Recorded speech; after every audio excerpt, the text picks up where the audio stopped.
And boop. And boop. And we're going live. And I think we're live. Twitch.tv/E1M1 Network. Let's see. Pacha. We're live. All right. Just didn't get my usual pop-ups. Yeah, I would say Teams, or not Teams, Jesus Christ. Twitch was taking forever to update. Yeah, it's... See, already back into work mode. That's right. Don't fucking summon that nightmare to me. Oh, man. All right. I have a work phone now, and it's a goddamn iPhone, and I'm pissed about it. Dude, Yeah. so's mine. They gave me this, and it's like, I don't want this. I honestly don't care. iPhone, Windows, whatever. Android, It's just not your crap preference. in one way or another. Exactly. Oh. I don't mind using it, though, but there are something... We do not have an Apple environment. We are a Windows environment. Right. Why are we introducing Apple products Yeah. into a window environment? Yeah, it's like an oil and water sort of thing. Yeah. Yeah. All the shit we use is all Windows too, but still I need an iPhone. I know why. It's for the security purposes and for the ease of breaking into it kind of thing. Mm-hmm.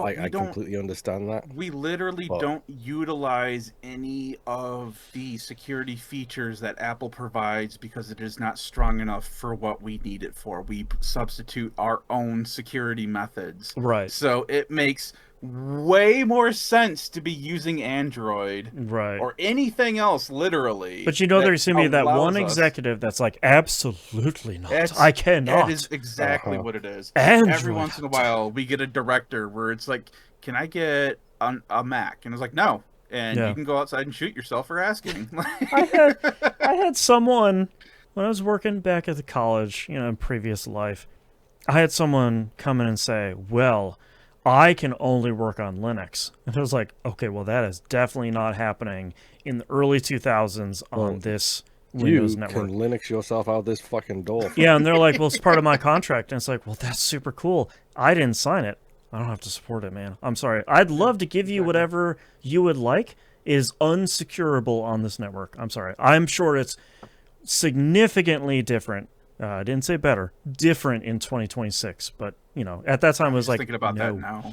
If, like, someone showed up saying that I need a Linux machine, all the things that would break right now trying to institute that. Yeah. We have problems because we can't run Azure and Active Directory policies fully because we still have Windows 10 machines in a mostly Windows 11 environment. Sure. And because those Windows 10 machines break the vast majority of the WolfB policies. Right. I can't imagine what Linux would do. Yeah, it's just... Yeah. Yep. All right, are you guys ready to get started? Yeah. Sure. But I've had that little stressful nightmare. That's right. I love Linux, but still. Yeah. All right, let's get started in 3, 2, 1. Welcome to a brand new episode of That Video Game Podcast, a.k.a. TVGP. I'm your host, Boston, and joining me as always is Moonpier. Hello. And the Nymph. Hello. At the top of every episode, we're going to put a quick plug in here for our Patreon page. If you want to support the show, you can do so over at patreon.com/E1M1 or E1M1.cash. Those ones are the numerical digits 1. You can get exclusive access to the Uncensored Outcast. That's where we're talking about all the stuff in our lives other than the video games we're going to talk about in the rest of this episode. It's always a really great episode. I think it's one of the highlights of the stuff we do. You get early access to Critical Misses and We Roguelike It. At the $5 tier or higher, you get exclusive access to the Critical Misses production meeting, a kind of behind-the-scenes view of how we produce and prepare for and plan for just one of our shows. And then you get exclusive access to the Wayward Sons, the Supernatural TV show watchcast that Moon and Imp are going through. All of that over at patreon.com/E1M1 or E1M1.cash. One more time, those ones are the numerical digit 1.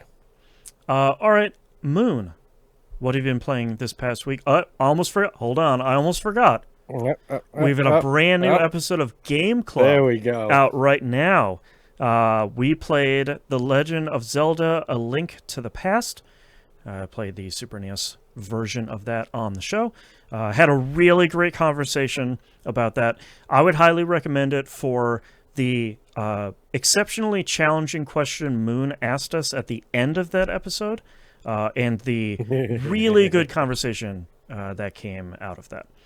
So go check that out. If you're listening to audio version, that's in the feed right now alongside this episode.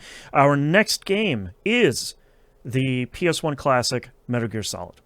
We're going to be playing that for the next month of the show.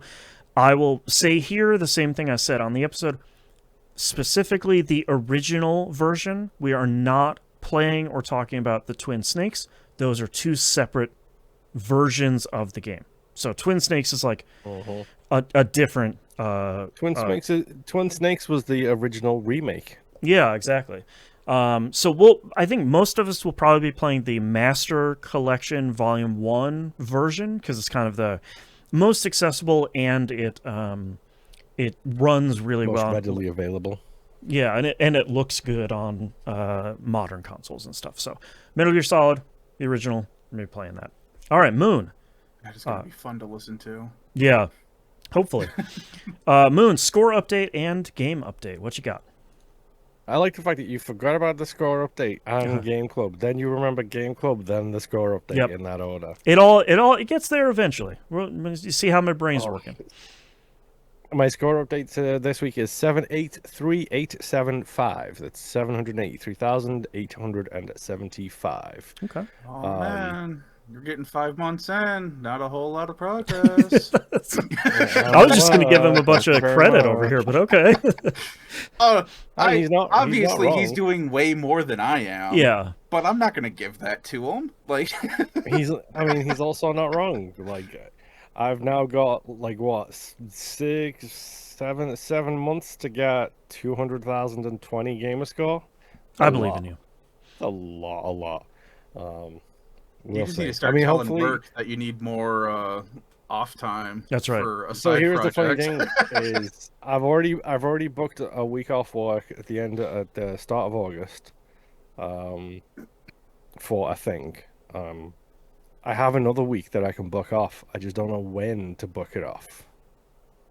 Is the problem I have. So it's like, okay, do I do it before then? Do I do it after then? Because I don't want to go 8 months without a vacation, because that's going to kill me. Yeah. It already is killing me.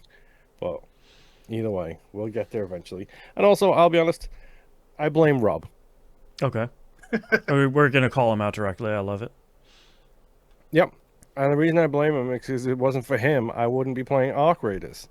Which means that my gamer score would probably be a lot higher. So therefore, if I fail at my goal, I'm laying it squarely at the feet of a friend of the show, Rob, I appreciate it. who is to blame for all of this. Don't put that out there. It's still so early. Yeah, but he needs to know he's on warning. Remember what Master Yoda says. Do or do not. Do not try. Do not try 100%. I agree. Do not try. No, he's just on the list of someone I can blame if, I happen to not make my goal. And honestly, if I don't make my goal, who really cares? Nobody. No. But the ironic thing is the first game I have on my list here is actually Legend of Zelda: Link to the Past, just in case Boston forgot to mention it. I don't know why I'm sitting here smiling to myself as I circle my mouse over Boston's face like everybody else can see it. Hi. I don't know why. I played a little bit more Deep Rock Galactic Survivor. I now have one achievement left in that game. Okay. And it's the 10 lethal operations. Okay. I was getting annoyed with doing that lethal operation, so I did it like a couple of times and then gave up. Because I was like, yeah, I'll wait until the next one and see what the next one is. Thanks. Do they need to be see how that consecutive, or is it just 10 overall? 10 total. Okay, that's not as bad. And you can do the same one. So, like, if there's a really easy one week, you can just knock that out 10 times real quick, and then you're all set. Oh, okay, that's way better. All right. I mean, not easy, but better. Yes. Definitely not easy, but definitely better. I still love that game, and honestly, I kind of needed a game I could pause this week. Hence, no real Arc Raiders talk this week, is Mm. because I needed something I was able to pause and go and do other things because the garage door broke and so on and so forth. It's been a week, we'll Yeah. say. So like having the ability to pause that game and just be like, yeah, I can play it one-handed. I can just crawl, run around, do the thing. You can kind of I could ignore it every literally, once in a while. yeah, if I felt like it, I could like literally have like watch a video on my phone while controlling it with one hand in the background, like do that parallax scroll, but for doing two things at once kind of thing. Yep. Um, it's a great game. I love that game. It's phenomenal. I'm still Um, surprised it's not on PS5. I thought they would have sort of. is it not? I thought it was on I PS5. don't think it is. Let me double check. I But thought that's what you played it on, dude. Did you no, play it on the PC? I played it on a PC. Okay. Okay.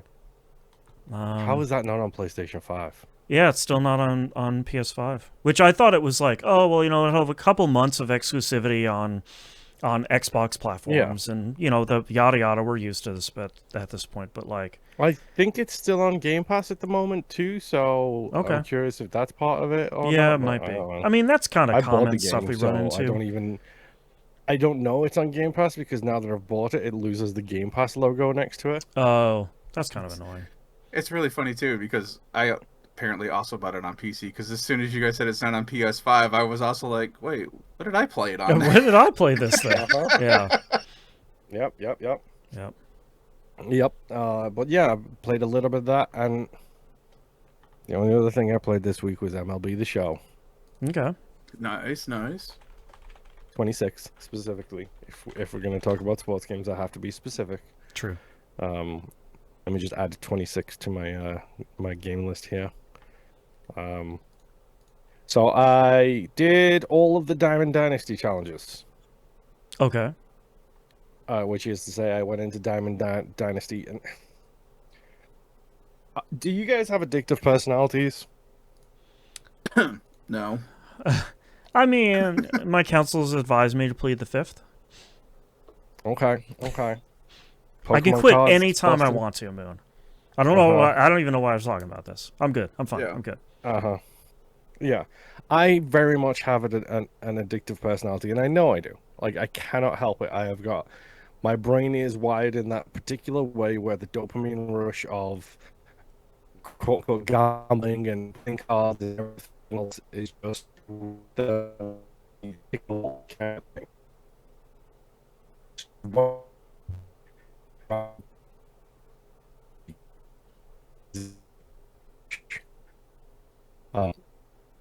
So, and that is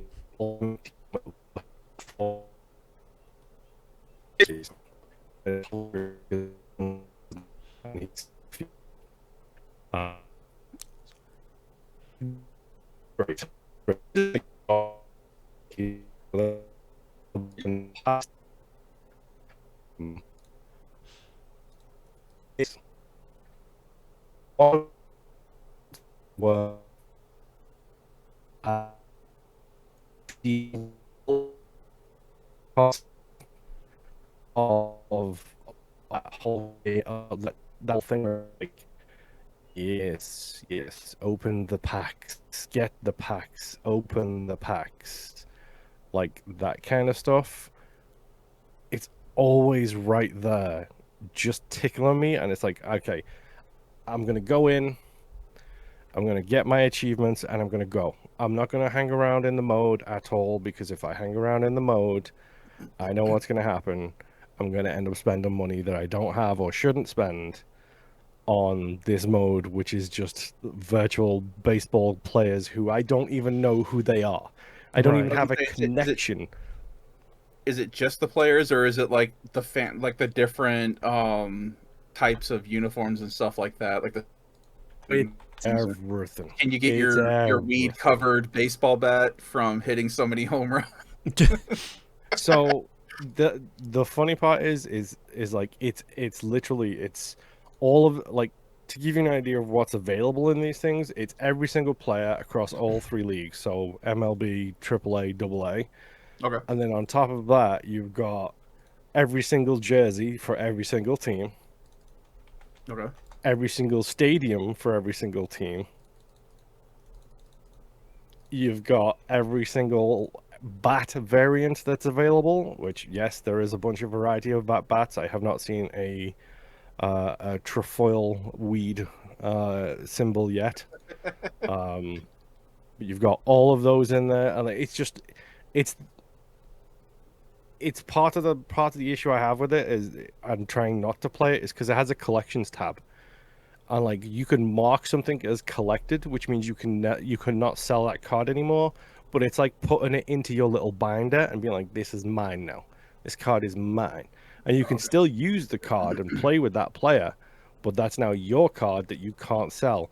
And by filling the collections, you get more card packs. By filling the collections, you get different variants of players.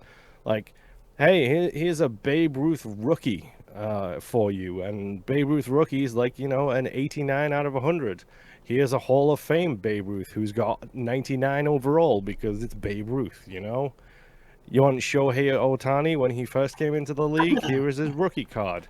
Here is his other cards. Like, it's just, there's a lot going on. And this year, I don't know if it's new this year, but they now have red diamond cards, which is basically just a 99 overall.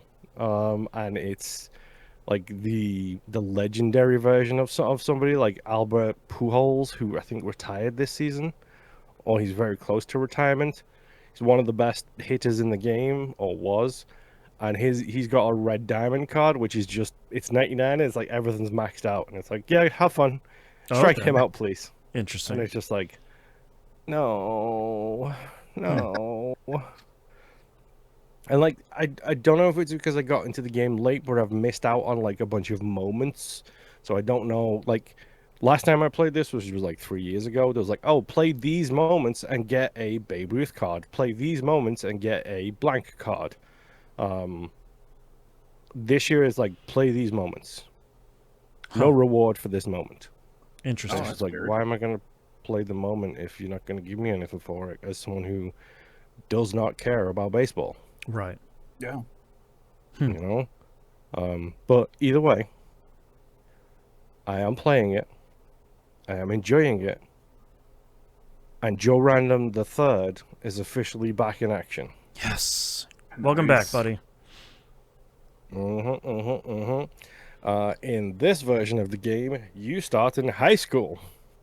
Oh, that's right.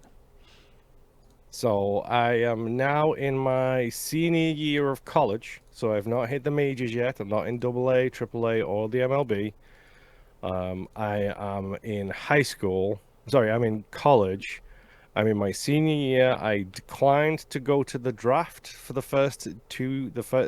I declined out of high school, and I declined at the end of college because I wanted to get a bunch of achievements and also get my stats up as high as I could before I went into the majors. Currently, I'm in the final knockout phase of the college championship games, which is basically a fancy way of saying I've played like 15 games so far, basically. Okay. I'm doing what I did last time as well, which is I'm keeping the Joe Random lineage alive by being a two-way player, so a pitcher and a hitter. And it's fun.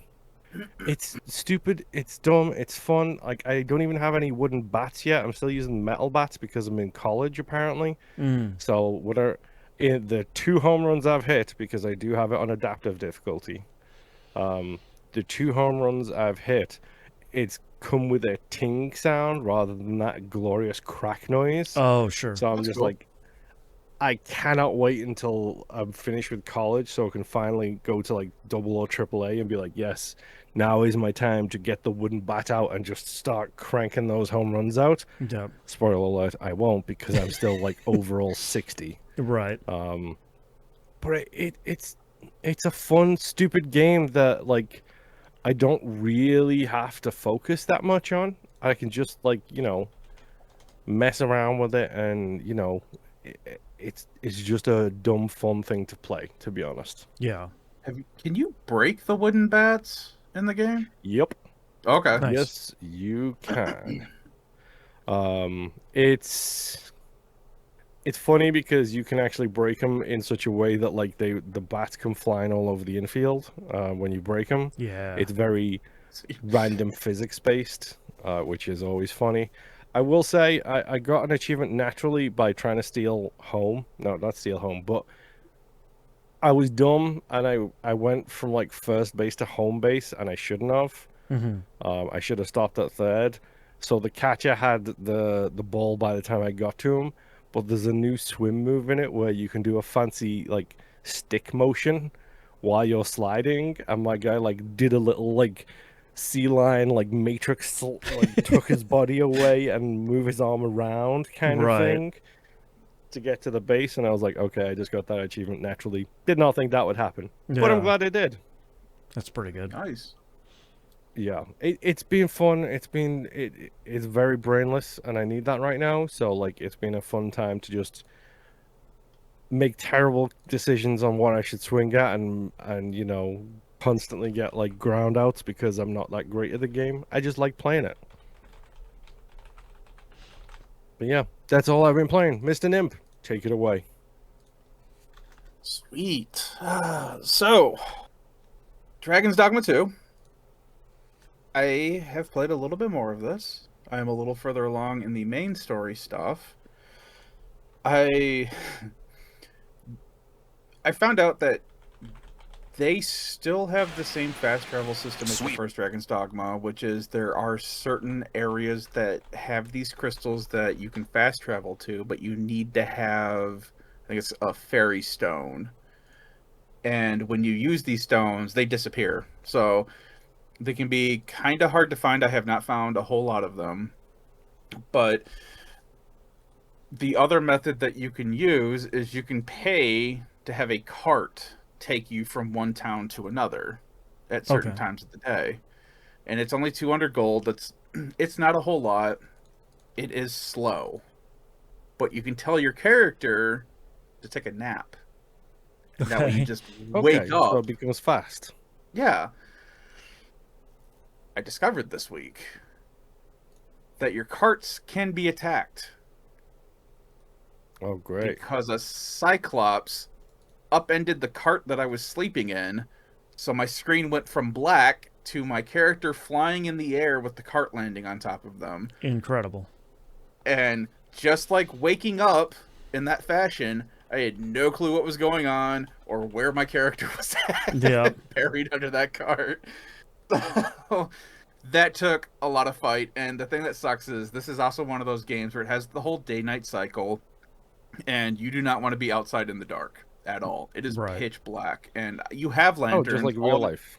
Yeah, and all your characters start off with lanterns, so you can turn them on, and it lights up a significant portion, but it's still really dark. You can't see very far off into the distance, and you have lantern oil that you have to maintain while using the lanterns. Now, so far, I've used them quite a bit. I have not run out of oil, and I have not seen a meter for how far the oil is, but I have extra lantern oil just in case. So, once we defeated this Cyclops, it was pitch black out. All of our lanterns are on. I open the map, and I am square in the middle in between my destination of where I want to be and where we came from. Okay. I did not want to be in this area at nighttime.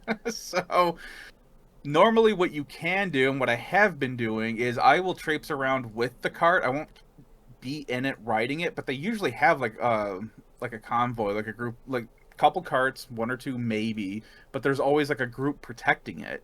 And that helps out a lot generally, especially at nighttime. And so what had happened was another cart came along. They had a group of people with them to protect the cart. It's like, cool, we are going to follow this group now, because now there's 8 of us that can fight instead of just us 4. which was a very smart move because as we go further along this mountain course, a Minotaur just pops out of nowhere, and we can fight them. My group generally can without too much of an issue, but it's pitch black. Even with our lanterns, we can't see a whole lot, and I'm pretty sure one of the people got thrown off of a cliff. Okay. Sure. So, yeah, so there was a whole lot going on in this nighttime, but luckily we managed to kill the Minotaur. We managed to have all of our people back, and we were able to get to the other town that I was trying to get to this entire time without any issues. It's like, all right, cool. That's a fun little lesson now that I've learned with the carding system that, hey, maybe take a nap at your own peril. Who knows what's going to happen? But with the main story, I have gotten to the point where I was in a masquerade ball where I had to dress up my character in the appropriate attire. Okay. And found a hidden door, which was actually Boston, kind of don't really sing cool. the song. I know you want to. Don't sing it. I'm gonna resist myself. No. Okay. And it got to a point where, okay, they discovered that I was no longer the person, that I shouldn't be there. Right. And so I had to make a quick exit out the window. Luckily for me, I am a mage who has the levitate ability. I jumped out that window not knowing that I was on like the 4th story. Okay. Did you crack it off in time is the question. Yes, I did. Just enough where the momentum carried me slowly down to the ground, and I basically was just like stepping down. It's like, oh, thank God, because again, it was at nighttime. I did not have a lantern this time, but I did notice how all of a sudden the pyre that was on the ground level was very steadily coming up pretty rapidly.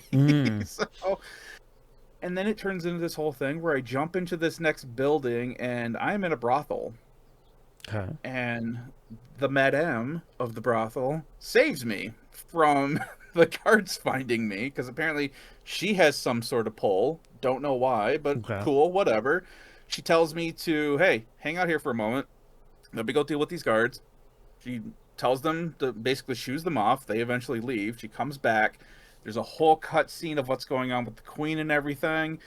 And then I'm basically given a membership card and said, hey, when this all goes back to normal, you can come back here and dabble in what we provide. Okay. Cool. And you get like an actual pop-up window that like explains this whole thing about how, yeah, you can come here and hang out with the prostitutes and do stuff. They didn't really elaborate. I can only assume. Yeah. But then it talks about how there's like this 3rd level of this brothel that is only for the VIPs. And you can only gain access if you spend enough money in the other 2 levels. I'm like, I see it now. All right, now I'm kind of interested in what this all is, because it's not really going out there and saying, oh yeah, you can just come in here and watch, you know, sex scenes all day or whatever. Right. It almost makes it sound like we're gonna come in here and play, like, I don't know, beer cup. Like, you can play Gwent up on the 3rd floor. Something like, what are we doing here? Like, right. So I'm like, okay, it kind of seems like there's a little more going on here, but the game is right. We're in the middle of something else. Can't really do a whole lot with this. So, as the story continues, I am back in the castle, infiltrating it again. And again, I have to make a hasty exit out a window. Yep.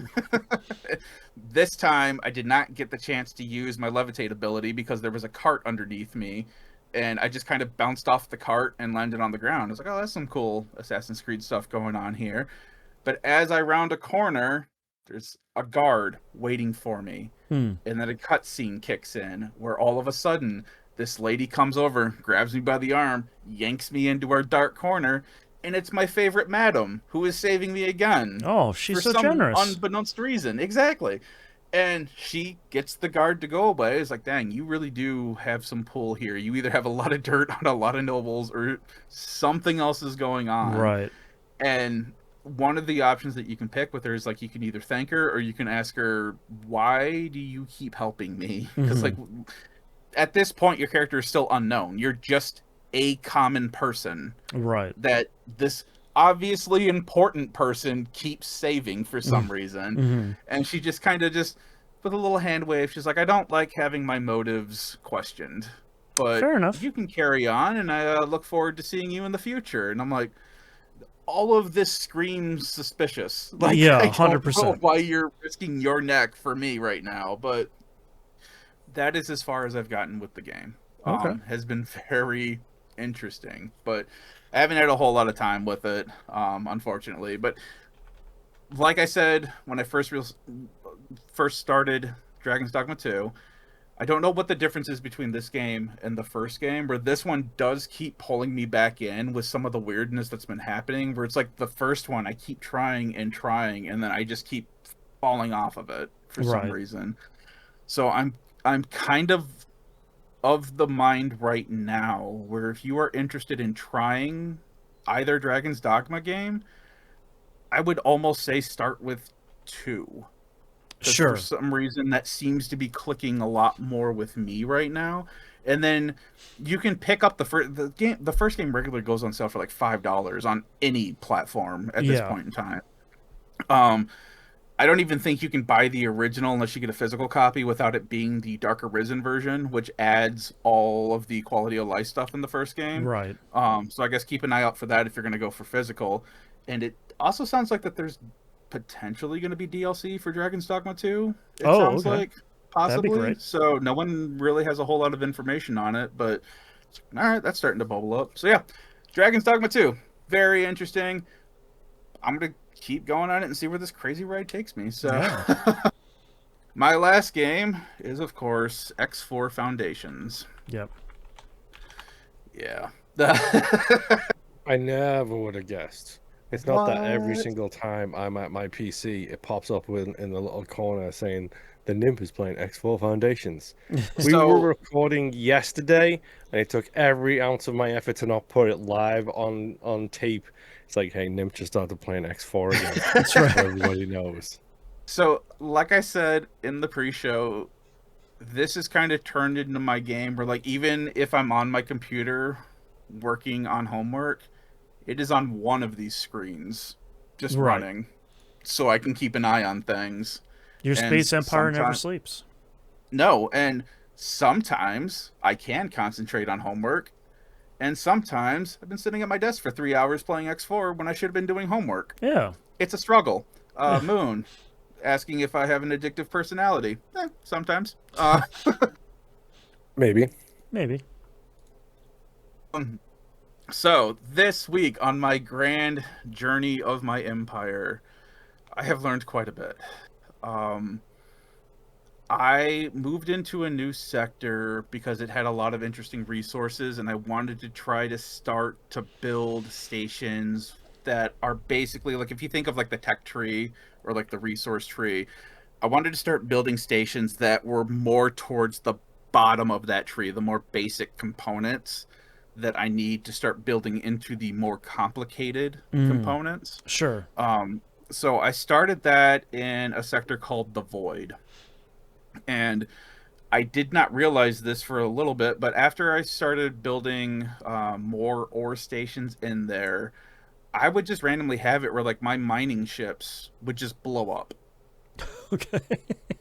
And, like, I wouldn't get a notification or anything. I would just know because all of a sudden I would see, like, spacesuit. There's a tab where you can look at all of your ships. And if a ship gets blown up, all of your people basically get ejected from the ship, and they show up in, like, spacesuits or, like, little escape pods. Okay. So, and the icon is, like, real apparent of, hey, something bad happened here. You should go pick these people up. Okay. And I noticed I was missing a miner in one sector. I'm like, that's weird. I could have sworn I had 3 out here, but maybe they're off because of logic every once in a while. Maybe they're off in a different sector doing whatever. And while I was looking for them, I noticed one of my mining ships disappeared. The escaped people pop up for like half a second, and all of them disappear. Oh, no. I'm like, what is going on? And I'm looking through, like, the alert logs and everything. I am not getting alerted or anything. I'm like, oh, cool. So I have some new enemy that I need to figure out Uh-huh. where this is happening. Now, because of how big this has been, and I started doing this at the very beginning, all of my ships, I have marked what territory they are supposed to be in, what sector they're supposed to be in, and what they are. So for the miners, I've got MM for medium miner, hyphen, the sector, and this point, the void, and then usually what station they're tied to. For this one, I think it was just ore. Okay. So pull up my ore station, it has no miners whatsoever. Okay. Like, all right, I scroll my map over to that. I'm like, what is going over here? I don't see any enemy alerts. My ships haven't been alerted to anything. The local police force isn't doing anything. So I'm like, what is going on? So I build some more miners, send them over there, and I'm watching them. And I get them associated with the station, have them start trading for that manager. They go out, they start mining. Everything is fine. I don't see any issues. And I watch them for Huh. like a good 10, 15 minutes. Nothing happens. I'm like, okay. So I set my group to patrol the area just to make sure. Start working on something else, come back over. All the miners are gone again. I'm Incredible. like, what is going on? What I discovered was certain fields of resources have like these areas that are full of radiation. Okay. The miners keep flying into those areas looking for resources, and it drains your shields. It then drains your hull, Ah. So destroys the ship. they keep unaliving themselves. Yes. Wow. And then, of course, the ship blows up, and because when you're in your spacesuit / escape pod, you have no shield, and you have very little health, they just automatically get wiped out. Wow. So I'm like, oh my god, are you kidding me? Incredible. This is what I've been wasting time with? So I'm like, all right, what do I have to do? Because as I'm flying around the area, I then noticed there's like asteroids everywhere. And within those asteroids, you see like these green asteroids. And I guess those are what is producing the radiation that's killing everything off. It's like, okay, this is... Now that I know what this is, how do I deal with this? So I'm going through the logic. I'm trying to figure out if there's different modifications within the game that I can do, like different shield modifications, anything like that. And I can't find anything. So then I start researching online. I'm like, what do I do? Like, what is going on with this? And there's just like forum pages everywhere about this crap. Right. And How can I teach angry... them self-preservation, please God?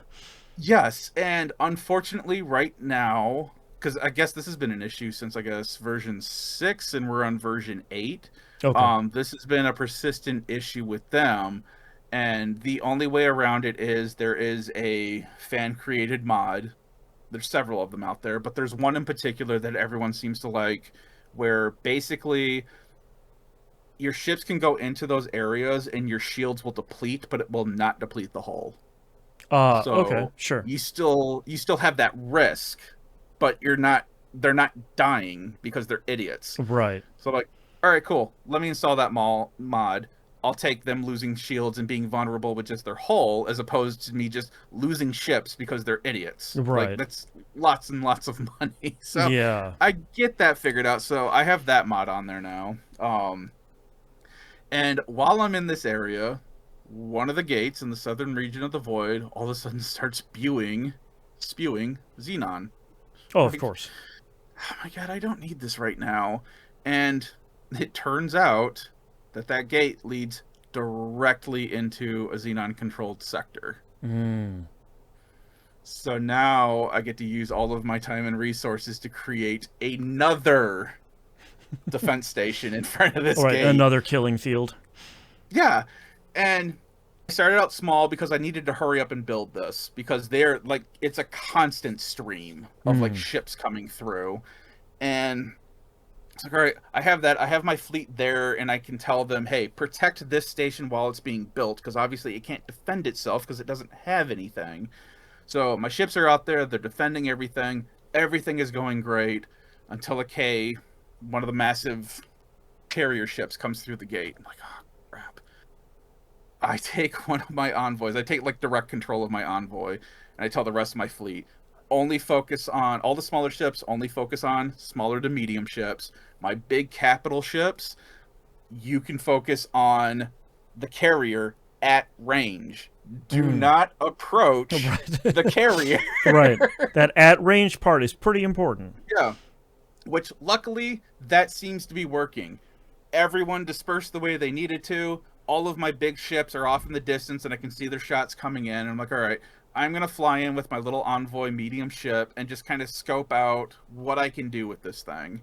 And I'm flying around and I'm noticing that all of its guns seem stationed on the underneath portion of the carrier and on the side, front, and back of the carrier. Okay. And just as a dumb idiot test, I blow through the hail of fire that this thing is concentrating on me. I have very little shields by the time I get to the point that I'm looking at. And when I get to that point, it can't hit me anymore. I found a blind spot. That's right. There Which you go. happens to be any place above it. It cannot shoot. There's no weapons on top of the Ks. Nice. And the other cool thing, which I hadn't mentioned yet, is the big ships all have their own gravity. So if you were a smaller ship next to a big ship, you are just being brought along by the bigger ship. You don't even need propulsion. Huh. So I am above the K, I have shut off my engines, and I am just pointed down, and I am just shooting it. These things have a lot of health. Yeah. It got to a point where I had my cell phone leaned up against my space bar, so that way it would just keep firing. Because the cool thing with the Envoy is it has a weapon, a beam weapon on it that ignores shields and does direct damage to the hull, which is great. My other two beams, it's only on one hard point. The other two are just regular beam weapons. Those beam weapons were not doing any damage to the shield. But my turret and the main beam weapon that can penetrate the shields and just attack the hull, we're bringing it down 1% at a time. Okay. So I think with me sitting above a K and just shooting it nonstop, it takes me about 5 to 10 minutes to finally destroy one of these on my own. Okay. And that has become my strategy for the next 3 Ks that come through that gate. Right. Every once in a while, I have to worry about one of the smaller ships coming by and buzzing me, and then I have to disappear, and then come back and carry on from there. It's not a big deal. It's just something you got to pay attention to. But something else that I discovered, I did post screenshots last time of one of those Ks blowing up. That does real damage to your ships if you're too close. And by too close, I mean anywhere within the vicinity of that thing blowing up.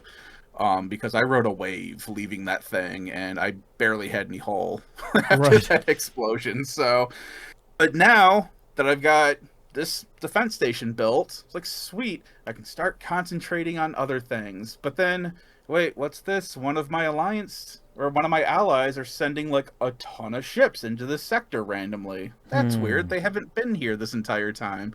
So I send a scout through there. They have been slowly clearing out some of the stations that the Xenon have there because they can claim sectors that are unclaimed. Oh, okay. And the different factions can start wars with each other and claim each other's sectors. This has already happened with 2 other factions. I stay out of it because I'm trying to get friendly reputation with all of them so I can get all of their ships right now.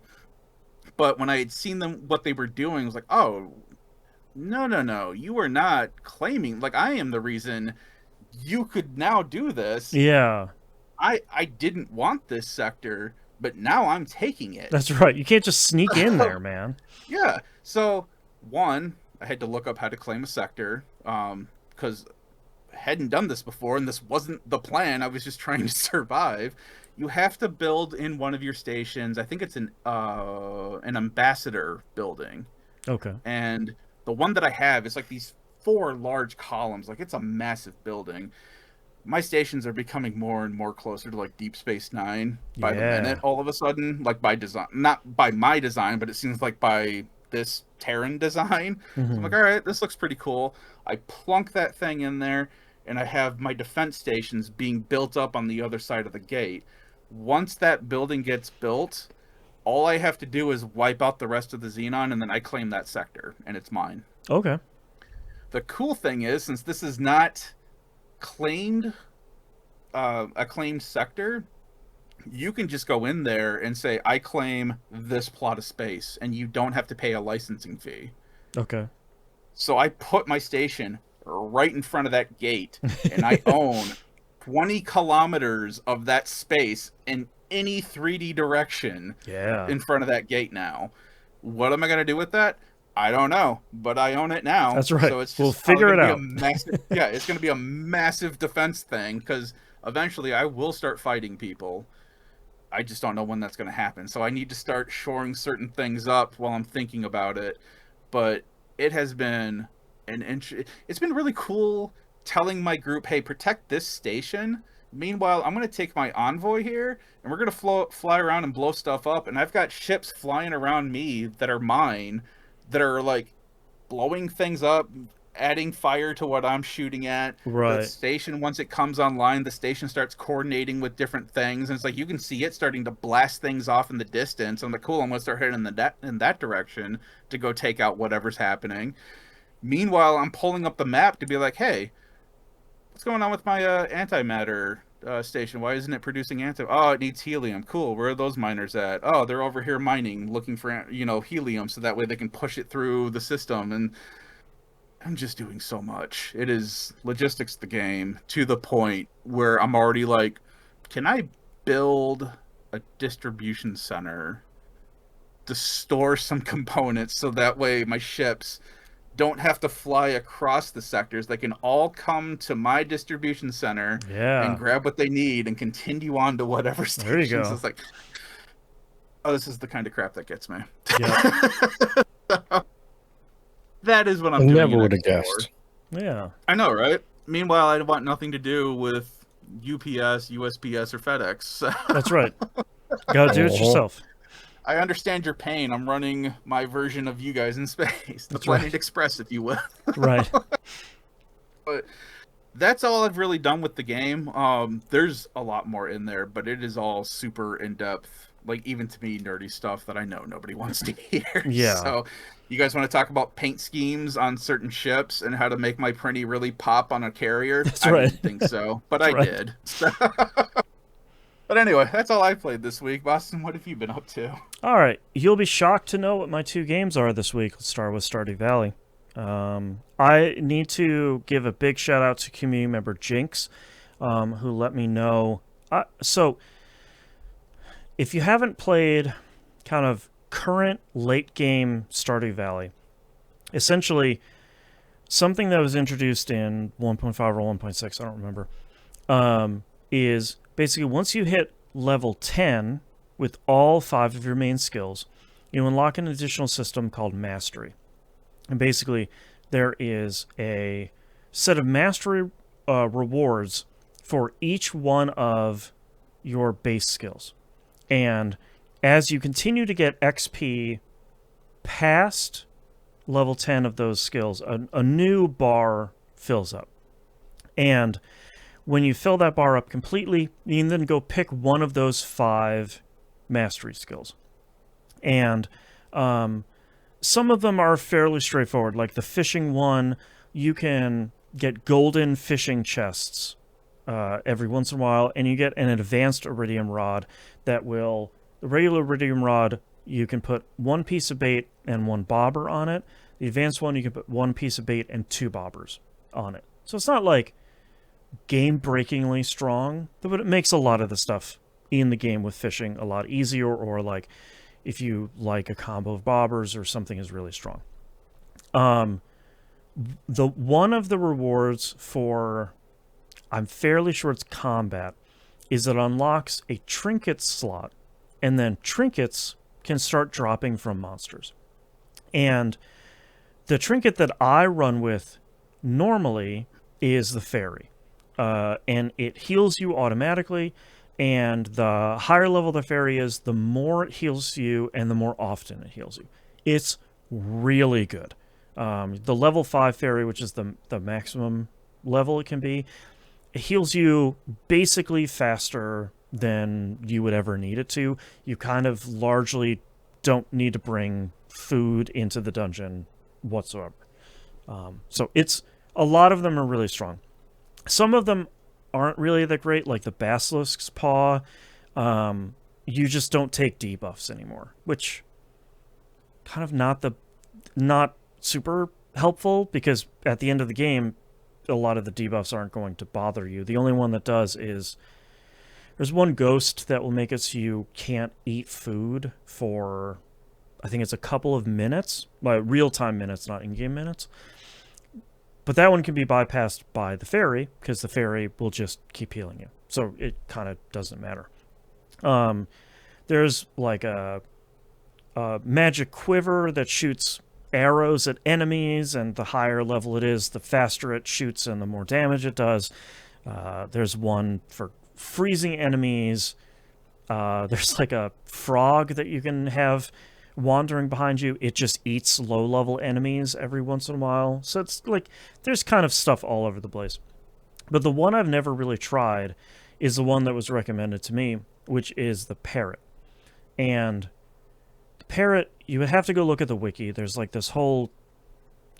you have a higher chance of getting a stronger one depending on how much your farm has made lifetime. So there's this whole formula for it. But basically, I've made enough lifetime that I can get the highest level parrot. The parrot does is, every once in a while when you kill an enemy, the enemy just drops 250 gold. It just drops big gold coin and it says, hey, you got 250 gold.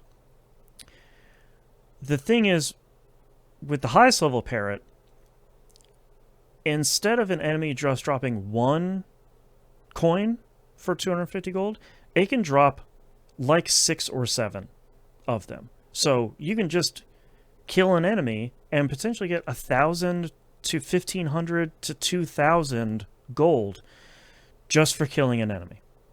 Jeez. Yeah. And then you combine it with something called Monster Musk, which is, it's the, you see it every once in a while in JRPGs where it's like, I want to fight a lot of enemies. I'm going to drink this potion. It's that. And someone said, well, if you go to level 40 to like 59 or 69 in the dungeons, that whole ice area in the mines, and you use a Monster Musk, the little dust sprites spawn like crazy.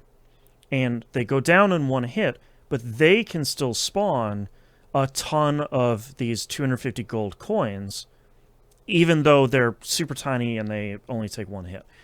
So I was like, okay, let's try this whole thing. Let's give it a shot. It sounds like it's something that maybe could make me some extra money and kind of complement the stuff that I'm doing on my farm. And I went in there and just kind of like casually cleared a little bit of floors and took kind of one day, and I came out of there with a little bit over 100,000 gold. Heck yeah. And I was like, okay, so that's very clearly a solid way through. So that was pretty nice. Again, thank you to Jinx for letting me know that strat. The other thing, I was talking about addictive personalities earlier. One of the things that gets me in games, and the reason I had stopped playing Astroneer, is this like addiction to maximizing automation in games. And I can... Is that why you've never played a Factorio? Oh, yeah, I can't. That would be like hundreds of hours past, because I will have to maximize like every little like gubbin that the factory is making. It needs to be the most optimized, or else I kind of feel itchy about it. But it gives you the little coffee mug for you to, take in your factory with. That's right. I've gotten a taste of it here in Stardew Valley, but thankfully because I'm playing vanilla, I'm playing the PS5 version. Sorry, PS4 version on PS5. I can't do any mods, thankfully. There's these items in the game that I've talked about before called hoppers. It's a chest. You put a bunch of items in, and it feeds items in that chest to the machine that's in front of it. So like a loom, a mayonnaise machine, a smelter, anything. I realized this week I have like hundreds upon thousands of things that I could be using my artisan skills to turn into other items. So like, I realized this week I can use a hopper to take the hundreds upon hundreds of fruits that I have already, feed them into the dehydrator that I have, and then essentially double the sale price of each of the things that I'm putting in there. So if like 5 oranges would sell for 300 gold, I don't know what they do. That's just an example. They come out of the dehydrator, they sell for 600. And that doesn't sound like a lot, but the automation is working in my favor of, even while I'm sleeping, all of these machines on my farm are all, like even the fish smoker. I go out, I do a bunch of fishing, I put them all in the fish smoker, it doubles their price and then a little bit more because of the skills I have. So I'm kind of maximizing all of this stuff in an interesting way, kind of the opposite of what I did with my Joja farm, which is like I'm selling everything that isn't nailed down. This is really like I've made these investments in my farm and my skills and all of this stuff I've been, to be fair, hoarding over the last however many hours I've been playing this farm. I don't even want to know. And now I get to use all of those and these kind of like hopper automation system to start making even more money a little bit faster. So it's all kind of coming together at this point in a way that feels very satisfying and feels like all of the stuff that I've done over the last however many hours in the game is all kind of starting to snowball in a serious way, which feels really great. I think if I remember correctly, I finished last stream at just shy of 5 million gold total. So I'm like almost halfway to the point where I need to be. And then I still have to, of course, make it to fall and buy the plan for the jack-o'-lantern. That'll be my last crafting thing. So making progress.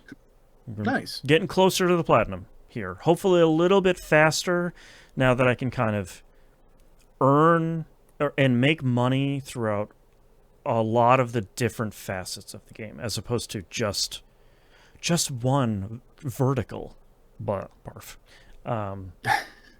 So Stardew Valley still going really great.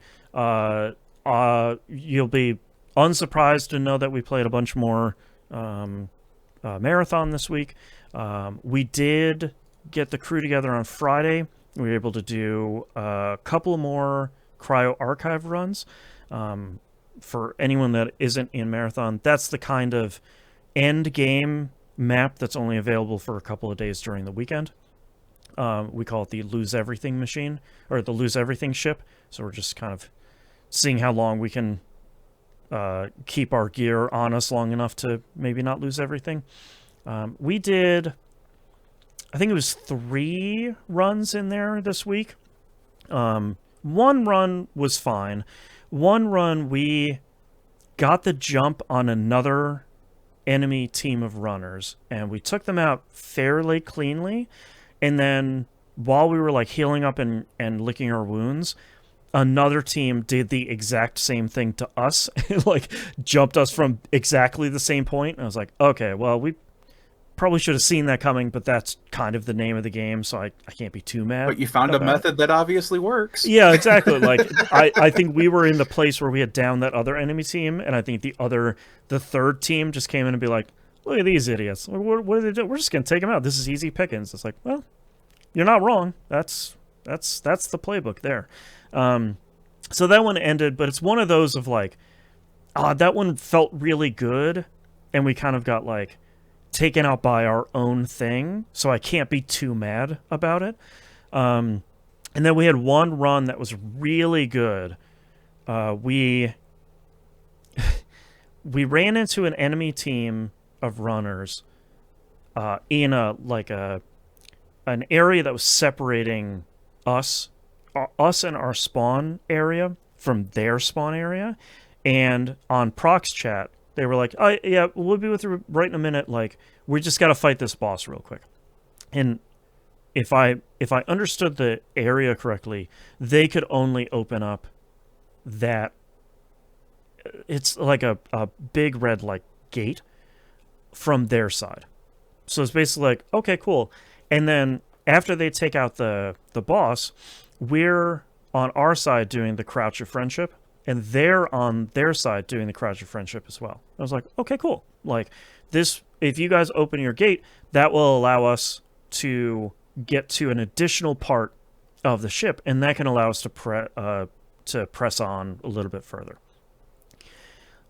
They loot, they secure all the stuff, they drop the shield, and immediately one of their, if not two of their party members starts attacking us. So it's like, okay, well, all crouches are off at this point. We're gonna take the fight to them, and we kind of jockey in this one area, and we kind of fight around a little bit. Neither of us are gonna win at this point, so we both kind of disengage at the same point and head in opposite directions. And I think they were going to go do one of the vaults on that map. I think that's where they were fighting that boss. It's essentially like you had to bring a key from elsewhere into the game, like in one of the other maps, into this map, do a couple of encounter sort of things, and then you can open up a vault which has like really great endgame loot in it. So I think they were basically like, look, we just want to go open this thing and get our loot and leave. If we don't have to fight these guys, we don't need to. Which we also agreed, which is why we got the hell out of there. That map, or excuse me, that run, we successfully exfil on that one. We rotated to another area, got all the stuff we needed to. We hit the machine to spawn an exfil. It spawned in our area. This map, I don't want to get too much into it. This map has totally different mechanics than all the other maps. It spawned in that area for us. We hoofed it over there, and we hopped in, and we didn't see another soul the whole time, and we got out of there successfully, which is great. Anytime you can get out of Cryo Archive successfully, even if you don't make, like 75,000 credits or whatever, I'm fairly happy with it. Got to keep my loot that I came in with. I got to get a little bit of additional loot. I'm happy. So that was really great. I think I had complained last week or 2 weeks ago about Bungie removing the duos queue. And they said, like, hey, it'll be back in Season 2. They had also said that alongside their mid-season balance patch, which happened this past week, which I'm not going to get into. Balance patch is really great. Buffed a whole bunch of stuff that needed to be buffed very badly, including one of the runner shells recon that was not nearly as good as the other ones. Nerfed some stuff that definitely needed to get nerfed. They said, hey, we're bringing another experimental queue into the game. And they unveiled it this week. It's called Dire Marsh, which is the second map in the game, Sponsored Queue. So what this is people remember the free kits in this game are called sponsored kits. They come from one of the 6 factions in the game, and they are free for you to grab from the in-game armory. And there are higher level ones that you can purchase, but most people are running the free sponsored kits. You can only queue up and run this map with those free sponsored kits. You cannot bring in your own loadout. You cannot bring in one of the higher level sponsored kits. You cannot go in with just a knife. You can't do like a 0 to hero run. So it's been this really interesting experiment to see, like, if everybody is on the same like footing, if everybody's on equal footing when the match starts, how much can you, through like skills or placement alone, outgun another team, or how quickly can you kind of scour the map to find any advantage for you and your team? And that queue has been really interesting so far, especially on that map, because it's not like the hardest map, but it's usually the spiciest map from a PvP standpoint. So it's really interesting to see them kind of take away the advantage of bringing in not even just the best stuff in your vault, or even just like, I'm not bringing my best kit, but I have a lot of heals, or I have a lot of self-revives, or have X, Y, and Z. It's really interesting to see them kind of take away those advantages in an interesting way. So, Marathon is still in a really good spot. There's not a whole lot to talk about this week at the moment. It's just kind of like, we're in the middle of the season. Player counts are kind of still slowly slipping, just as they do in a lot of these games, because it's the middle of the season, and I think a lot of people are realizing, I've played a lot and I'm level 30. I don't think I'm going to get to level 100 in this season, so maybe I'll take a break, come back for season 2. Especially, I have seen a lot of people, understandably, say that they're not coming back until season 2 because it's just them and one other player, and without the duos queue, there's kind of no reason for them to play. I was like, okay, that is also incredibly fair. So the game still feels like it's in a really good spot. Queue times still feel solid and everything. It's not one of those things where it's like, I'm starting a game and I'm waiting for like 20 minutes. It's not like Tarkov queue times where it's like 15, 20, 25 minutes and you're waiting. But it still feels really good, I think. And I'm still having a blast. I'm still having a lot of fun playing this game. So I like it. I'm still feeling it. I think one of the biggest questions that I see from people still is, can I get into the game now that we're like halfway through the season? And I think the answer to that is yes, because there's like an even smoother onboarding now, and they're putting in more stuff for the beginner sections of the game, like I think they have like new tutorial contracts all the way up to level 12. So there's a bunch of stuff to make that onboarding a lot smoother. So I think it's definitely one of those games that don't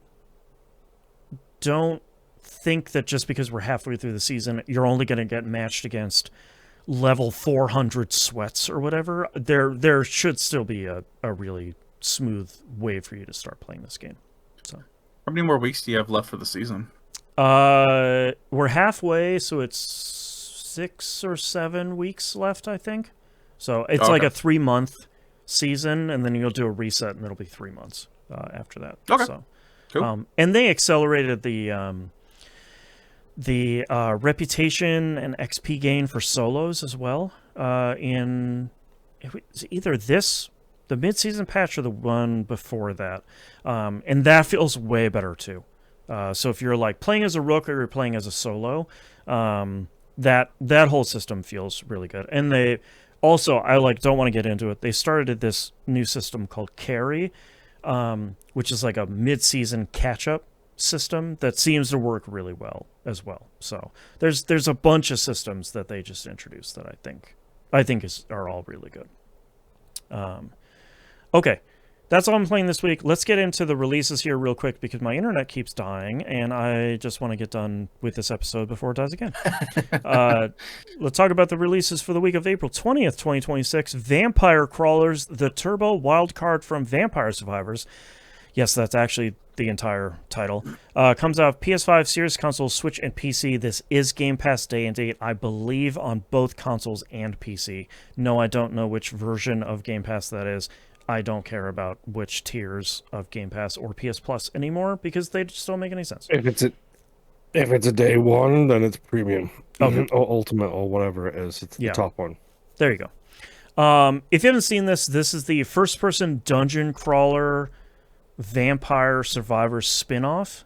It's not Vampire Survivors 2. I think Ponkel keeps being out there kind of like subtly winking and nodding, being like, yeah, we're gonna Vampire Survivors 2 coming at some point. It's like, okay, sure.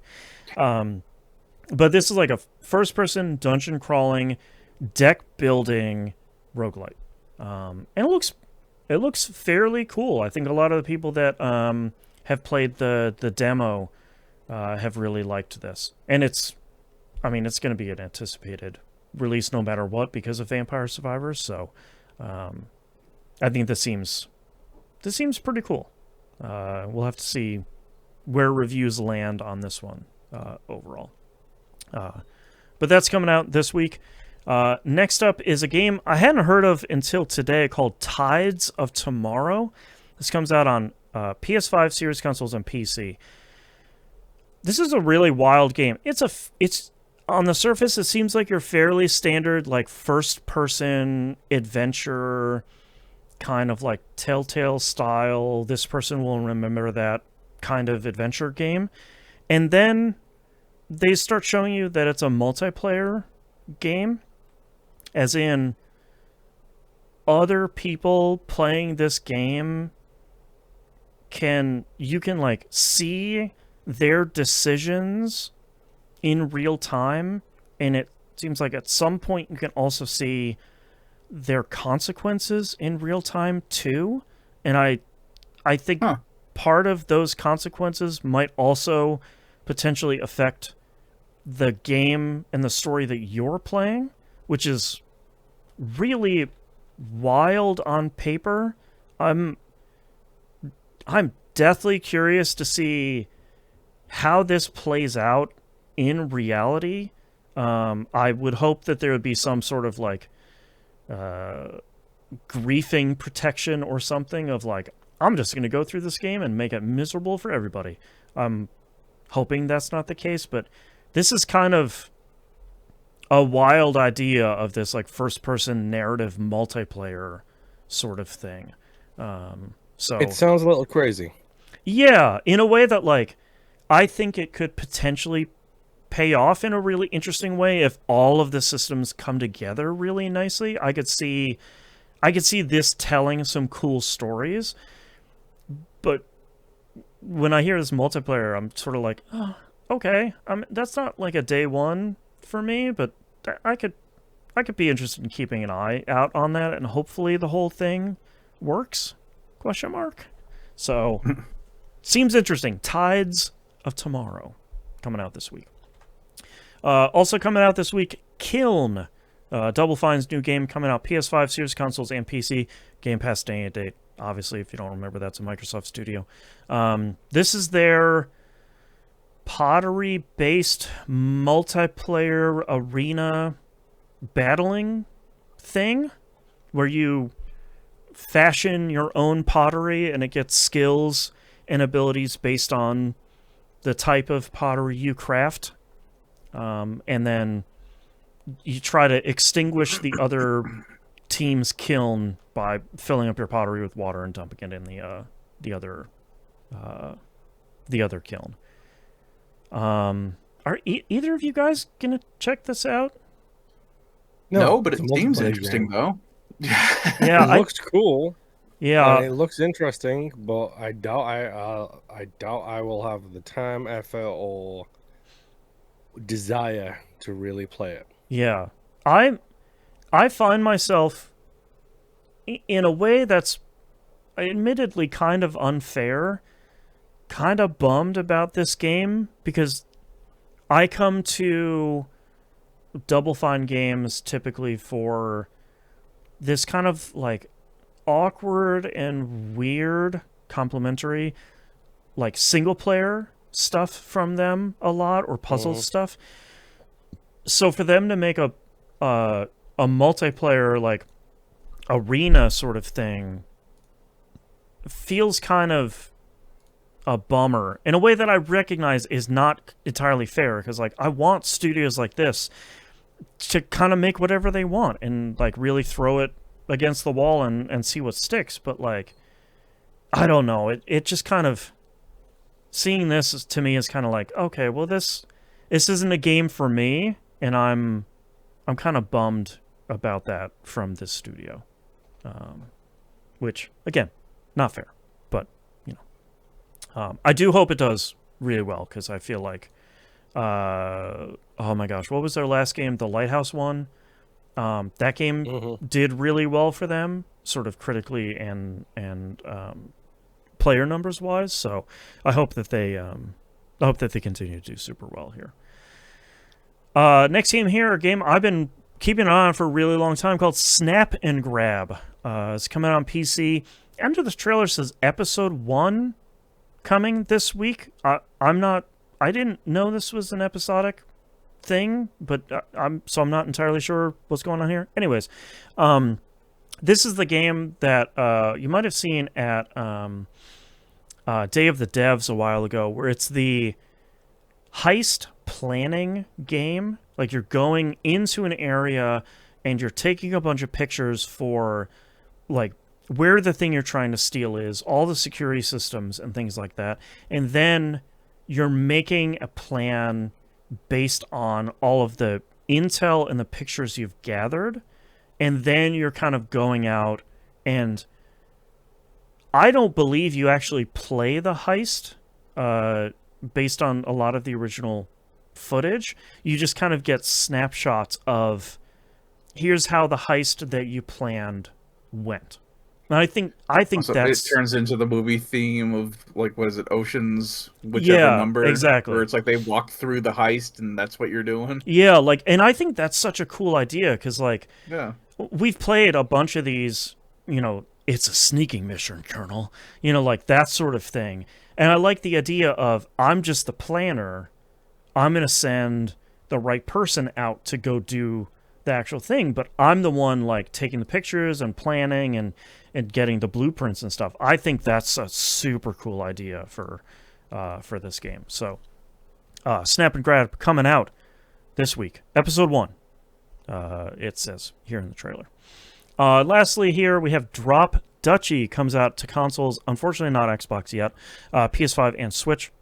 This is the... I think it's already on Xbox, Boston. I thought so too, but I couldn't find a... Because I think it's on Game Pass. Okay. If it is, then apologies. I thought it only came out on PC so far. But this is... It's on Xbox. Ah, perfect. Okay. So now it's available on everything. Probably still available on Game Pass too. This is the Tetris-inspired roguelite where you're kind of trying to build a village, but all of the pieces for your town and the surrounding areas and all of that stuff are Tetraminos. So you're really synergizing all of this stuff in a sort of typical Tetris layout, but with pieces that are going to interact with each other and pieces that are going to interact with all of the stuff around it. And then, because it's a roguelite, you of course get your FTL style map here that you're moving from node to node on. So people really liked this when it came out last year on PC. I think it came out on... I now think it came out on PC and Xbox at the same time. But people seem to really like it, especially if you're looking for something that's pretty different from, like, oh, I cleared a floor of this roguelite, and now I get to pick 3 things. Yay, it's a twin-stick shooter. You know, like, I think if you're looking for something different than that, I think Drop Duchy seems really cool, and people seem to really like that quite a lot. So that's coming on PS5 and Switch this week. That's all the releases we have, which means we're at the end of our episode. Thank you very much, everyone, for listening. If you'd like to visit us, you can do so at tvgp.tv. Everywhere to find and follow us is on the right-hand side of the page. Don't forget to join our Discord server, discord.tvgp.tv. If you'd like to support the show, you can do so over at patreon.com/e1m1 or e1m1.cash. Those ones are the numbers, the numerical digits. 1. $5 a month tier is the recommended one that gets you everything. Anything above and beyond that is greatly appreciated. If you can't support us over there, please like, comment, subscribe on YouTube, follow us on Twitch, and most importantly, if you're able to, rate us positively on your podcatcher of choice. That really, really, really helps a lot of podcasts, kind of no matter what size they are, but especially if you're looking to help a show like ours find a larger audience. That will help the recommendation engine quite a lot. So that's one of the biggest and freest ways you can help support this show. I think that's it. So thank you so much, everyone, for listening. We'll see you all next week. Bye. Boy. Bye. All right, Nimp, what titles do you have? I have do or do not try. Okay. Do you guys have an addictive personality? Joe Random the Third back in action. And finally, the Crouch of Friendship. All right, Moon, what do you have? I blame Rob. It's been a week. Joe Random Lineage. Crack it off in time. X4 again. The Crouch of Friendship, and all crouches are off. I forgot I said all crouches are off. That's so dumb. What is the Crouch of Friendship? Is it literally just all of you guys just crouched? Yeah, and that's you it? do the, like, I don't want to say Bob. teabagging because teabagging is specifically over somebody's corpse, which people keep forgetting. So it's just off in the distance, someone's just crouching rapidly, being like, friendly, friendly, friendly. That's me. I'm friend. You're just doing a bob. Okay. Yeah.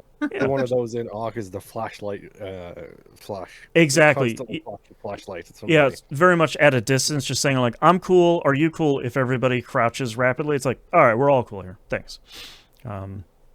My titles are Not a Lot of Progress, Joe Random the Third, The Joe Random Lineage, Logistics, The Game, Do or Do Not Try, The Crouch of Friendship, and All Crouches Are Off.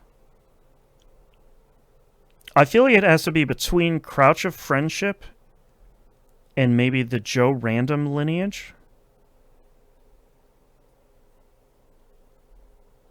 Do we feel strongly about anything? I think the Crouch of Friendship is just kind of funny. Yeah. Uh-huh. As a I agree with sentence. that one. Yes. Mm-hmm. Okay, I'll circle that one.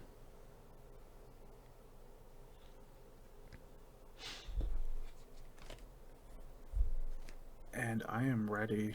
Oh, okay. I'm ready. All right. Starting in 3, 2, 1. This is That Video Game Podcast, episode 965 for April 20th, 2026. The Crouch of Friendship. Ooga shaga, ooga shaga. I can't wait for this to be the next anime trope. All right, thank you very much, everyone, for listening and watching. We greatly appreciate it. See you next week. Bye! Bye. Bye.